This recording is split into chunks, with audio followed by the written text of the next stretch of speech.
The laws of energy. The first law of energy is everything is energy. Energy is neither created nor destroyed. It just changes form. That's the first law. Second law of entropy. What's the law of entropy? Anything left to itself tends to move more and more towards disorder.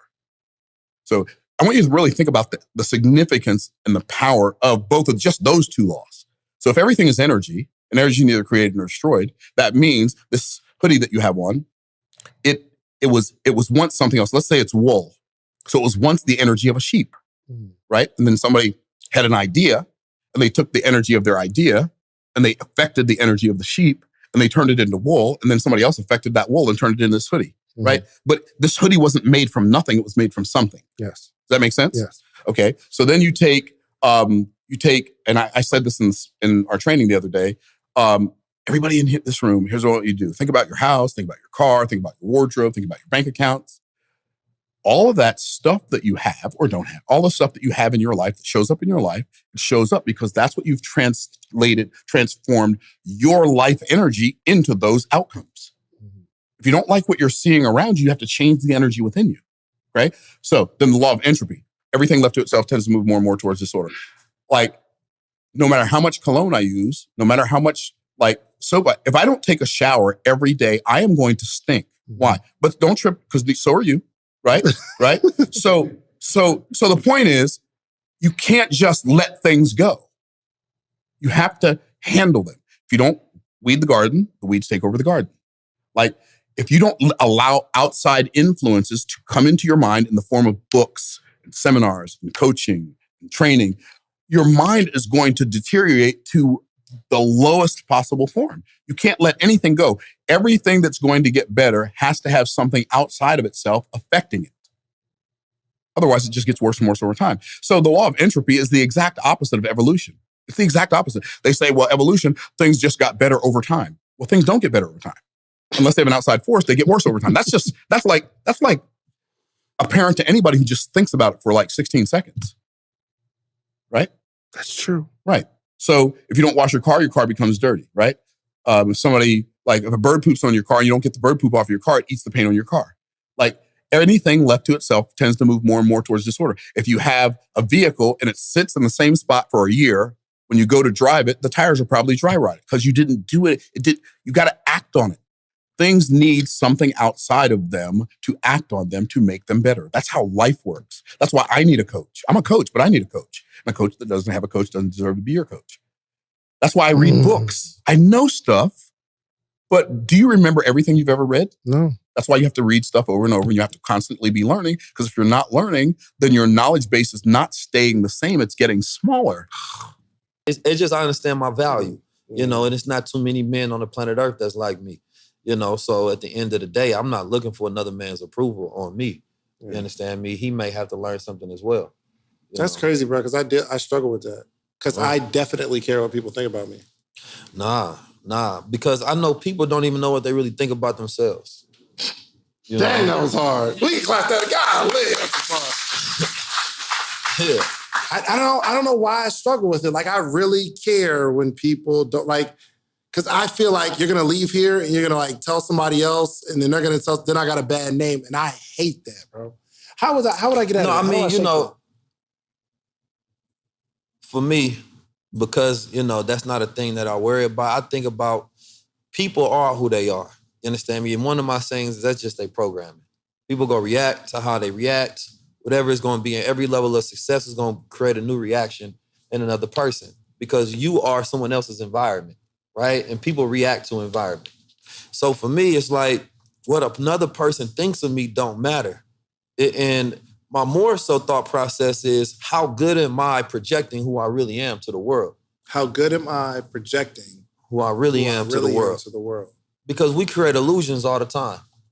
It's like, if I go home and sleep at night and I measure myself by the accomplishments of 19 keys, that's an illusion. That's me filtering myself through an accomplishment. So I think, and that makes me feel about myself a certain way. People get accomplishment all the time. You get a viral video. Hey, I'm now that person. Do you know me? Do you see me for that thing? Can you see my value through this new illusion I've created? And you have people that just walk around living out their illusions. And you have to get to a point where, you do project an image to the world so that the world can receive and interact with you a certain way. but you have to get to points where you graduate beyond your own illusions. You don't become them. That's what you give to the world so they can interact with you properly based on how you want to be received. That's how you design yourself. Gotcha. You understand me? So for me, I think about points of redesigning myself, and I know how effective I am because I do listen to feedback. You understand me? I might listen. I digest feedback, whether it's in the comments, whether it's in the DM, whether it's a secondhand conversation about me, whether it's comments on YouTube. Those are people telling me what my brand is. You understand me? That's what branding is. It ain't marketing what you say about yourself. Branding is what other people say about you and what they go take it to other people. Got you. So I've been taking it personally instead of looking at it as feedback. I do. So now this is what they think about you. Okay, where do you want to pivot it? What do you want them to think about you? And what are you projecting to put those filters in people's mind? It's like you see a woman on Instagram and she's beautiful, right? Makeup, she might have a filter on, right? That image that you got of her is what made the first impression in your mind. So if you see her in person and she doesn't look like the image, the filter that you have, there's a disappointment, but then it also lends this credibility to where you keep seeing the image more than you see her for real. You understand me? Because that's what you fell in love with is the idea and the feeling of what this image produced for you, right? So we have a interesting false reality because we're getting data points from Instagram and that's building up the images that we think about the people that we interact with. But that doesn't mean that's them. That's what they're doing to feed the algorithm for success. How do you keep yourself mentally sane when there's absolutely no finish line that you can see? You gotta celebrate your small victories, and you gotta celebrate and recognize when you are making progress. And what I mean by that is you begin with the end in mind, but you appreciate each step along the way. And you dive into the present moment of what you're doing right now, and if you're getting a result that is positive, you know you're on the right path. There has to be some. If you're doing, let's say you're doing the work, you're not going to get the big cash out, but if you're getting something small, if you're seeing something change, even within yourself, within your income, if you're seeing these small daily improvements equal long-term results. So with me, I started to see progressive, and I worked so hard. Like I would work. Anything not in alignment with what I had to do, I was working. And I knew there's a law that I live by laws, man. These laws, you can't beat them. You reap what you sow. And I know I was sowing. Right.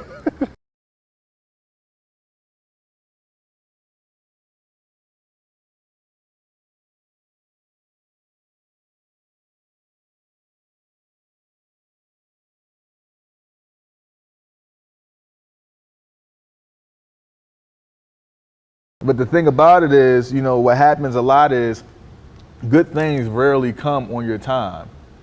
Good things come, sometimes at unexpected times. You get a direct result for something bad. Let's say you shoot somebody, the police see you shoot them, you're going to jail. You do something good, like you plant a garden, that garden might take 3 months to grow that fresh food. You might write a book. That book might take 3 years to become New York Times #1 seller. It never happens on your time. To go to the Super Bowl, the team has to practice day in, day out, beat everybody, then they become Super Bowl champions. So you have to have that, you have to live by laws. Laws don't lie, you know what I'm saying? But you gotta be real with yourself and understand, am I really doing everything I can do? Because the game's not for everybody. And if you really don't want it and you want somebody to give you something, that's nothing wrong with that. But if you really want this, you have to trust and believe and have that shift, like that true paradigm shift that it is possible. And the reason why I always knew it was possible to do whatever I wanted out here, because we are dealing with human beings out here. There is no astronomical force of people that have done things before me. They bleed, they sweat, and they breathe. If I bleed, sweat, and breathe, there's no way I'm not gonna go out here and see what